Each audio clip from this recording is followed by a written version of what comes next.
Today I'm answering the questions that you have asked me on my community tab, and if you guys want more videos like this, let me know. I want to try something different. The first question comes from Mr. Corona. Should Sami Zayn be the one to dethrone Roman Reigns instead of Cody? Come Royal Rumble time, who's to say Sami won't get the Daniel Bryan treatment from fans wanting him to win the Rumble in main event Mania? And if it's not Sami, they boo the rest of the match even if the winner is Cody. This is a great question. A lot of people have been wondering if Sami Zayn should be the one to dethrone Roman Reigns. And while I think this is a very logical answer, I don't know if it's the one that makes the most sense. Because of the long history between Kevin Owens and Sami Zayn, I think it actually makes way more sense for them to be a tag team in the WWE and winning those championships from the Usos at WrestleMania. Plus, with Sami Zayn's involvement in the Bloodline storyline, I think it could actually be a really unique way to get him over, so that way eventually when he does go for a world championship,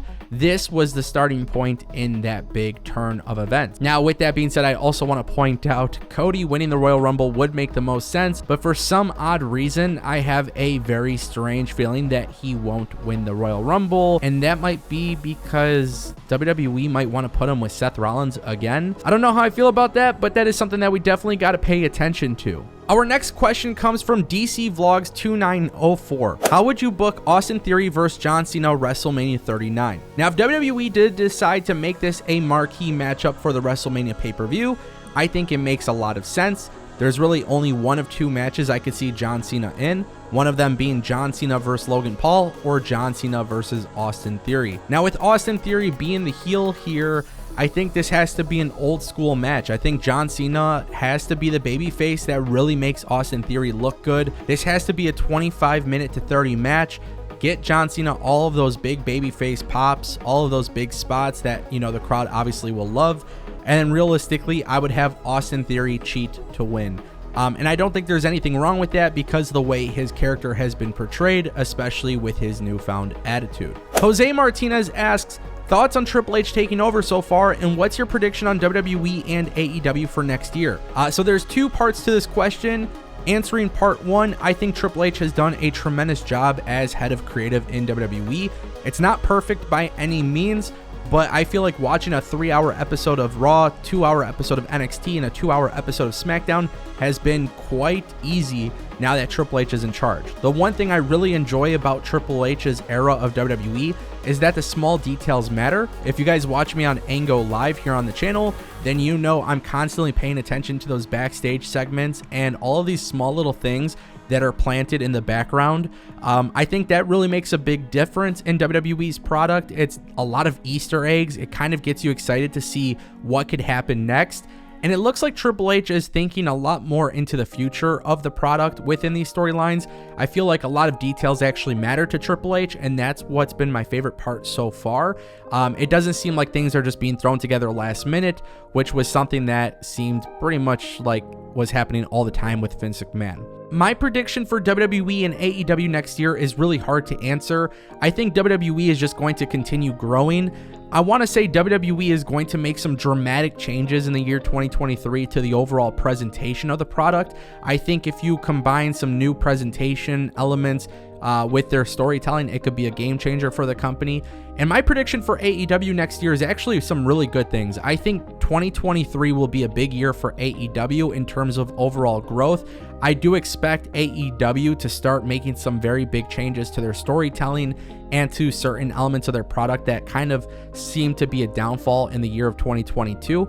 And I think a lot of that's going to be possible thanks to ROH kind of getting less TV time on AEW Dynamite. So I expect good things for both companies, and I truly hope I am right in that regard. Ali Chris Hossein says, how did you fall in love with wrestling? This is a great question. I honestly don't know. I remember as a kid watching wrestling and just being super young and just enjoying it. I was always scared of The Undertaker. I was always scared of Kane. And obviously as a young kid watching this stuff, it was like a really crazy time period watching wrestling. And then I remember I did go to like some sort of Comic Con or something like that. I don't know what it was. I was incredibly young, but I was super obsessed. I got to meet Edge and Trish Stratus. Edge ended up signing my tag team championship belt, claiming that we were tag team champions. And I felt like that right there just took everything to a whole different level. A lot of people didn't know this as well, so I'm glad this question came up. There was actually a period of time in which I stopped watching wrestling. I want to say it was like on and off for the most part throughout high school. And then senior year came around. I went on my spring break trip. I came back and WrestleMania was taking place that weekend. And I just remember talking to my brother about it. And there was a lot of cool stuff that happened at that WrestleMania. And then it just kind of seemed like a really good time to jump back into it. And then from there, I started doing YouTube and making YouTube videos on wrestling and talking about wrestling.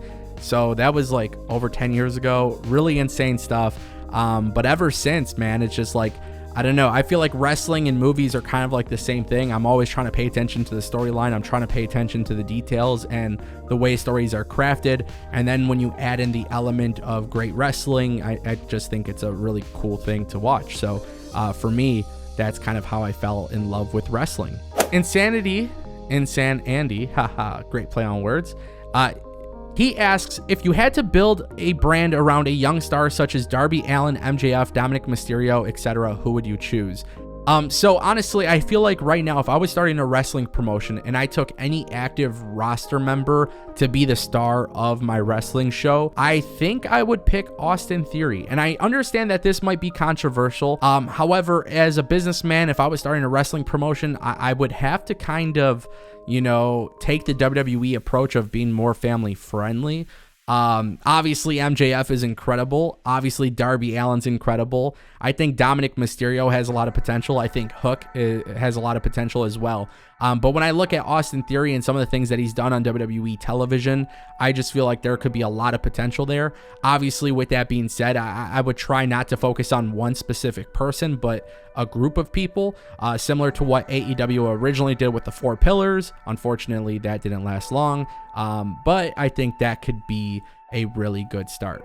The next question that we got is from that high wrestling guy, and he asks, who is your pick to win the Rumble? Thank you, Ango. Have a great day. That high wrestling guy, I hope you're having a great day as well. Thank you for the question. Who is my pick to win the Rumble? I mean, honestly, guys, I really want Cody Rhodes to win, and I think it's the option that makes the most sense.